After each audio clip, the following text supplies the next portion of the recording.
Every 67 seconds, someone in the United States develops Alzheimer's disease, the most common form of dementia. Because dementia affects each person in a different way, it's often very difficult for families to evaluate what their loved ones understand or how able they are to make decisions. Edith Gendron with the Alzheimer's and Dementia Resource Center has joined me to explain how capacity and consent are determined. Welcome, Edith. Hi, thank you. I want you to begin by just telling me, what do you mean by capacity?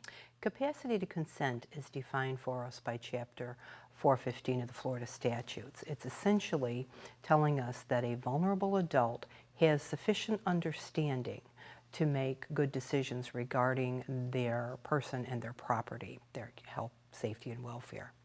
So if a person is determined maybe not to have capacity, can they still consent to decisions regarding their care?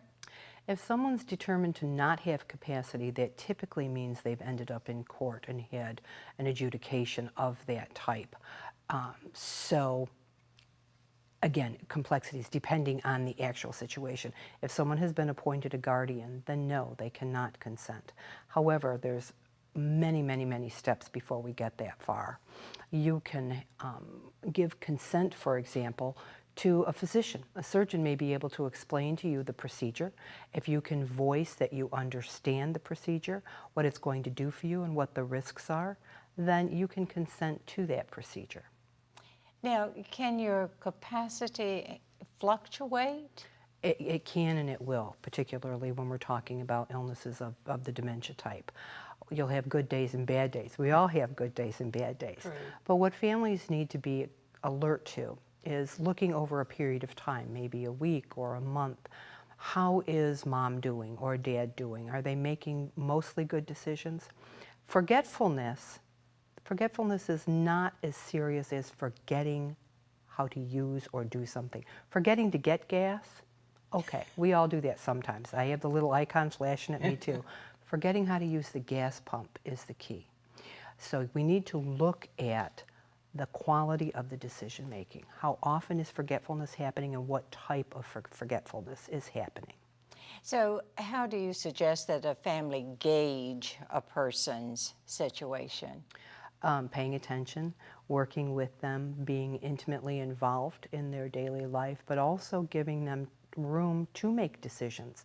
Sometimes we learn that our parents or our loved ones have had a diagnosis of dementia, and we immediately step in and start making all the decisions for them. Now, Mom, you're going to do this, you're going to have this for dinner, and those are removing autonomy from the person. That's going to exacerbate the situation.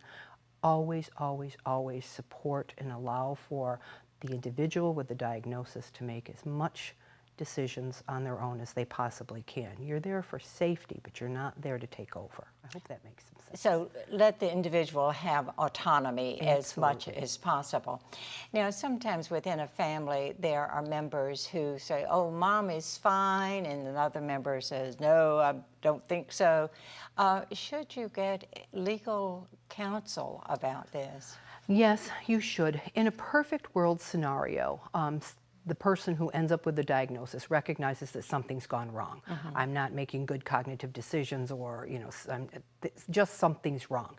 They get medical advice from a neurologist. They get a diagnosis. They have insight into that diagnosis. Removing ourselves from worrying about depression and those sorts of things that go with it. But they understand, okay, I've got this illness.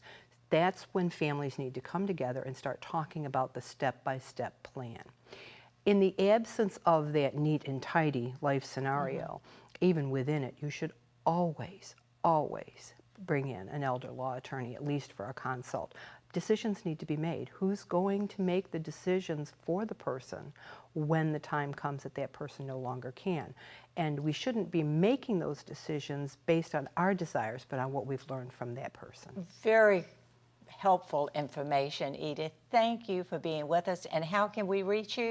I'm at Alzheimer's and Dementia Resource Center. Phone number is 407-843-1910, or email. Thank you, Edith. Well, certainly, Edith has given us some very good information explaining how capacity and consent is determined and the importance of allowing elders to make their own decisions whenever possible.